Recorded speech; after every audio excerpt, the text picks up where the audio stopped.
Hi, my name is Liz Anderson. I'm the module lead for Effective Teaching and Learning. This module is where we focus on you and your role as an educator.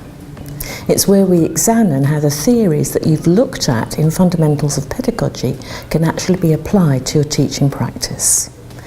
There are 4 learning outcomes, and these are mapped onto the Higher Education Academy's Professional Standards Framework. There are 5 sessions. The first one introduces you to the module, and it's where we actually give you some space to think about your role as an educator. The remaining 4 sessions are all mapped onto the learning outcomes. So the first one is where we examine the teaching of clinical skills, and we think about the role of the educator in supporting learners to develop expertise. So this is one area of competence that we explore. In the next session, we also look at competence, but we look at competency in the workplace. It's a much more complex phenomenon. It's where we actually critically examine workplace-based assessments and the role of the educator in delivering formative and summative assessment.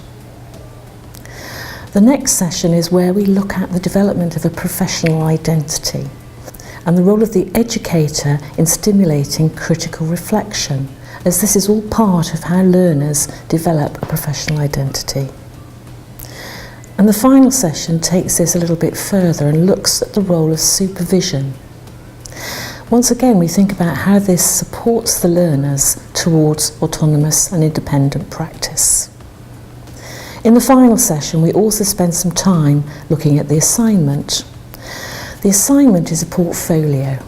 And this is where we ask you to think about your teaching practice, think about examples from this practice that can demonstrate how you are working against the learning outcomes. And we also ask you to provide evidence, and this is examples from your workplace to help you illustrate your discussion. This is an exciting and interesting module, and I really look forward to meeting you in the future.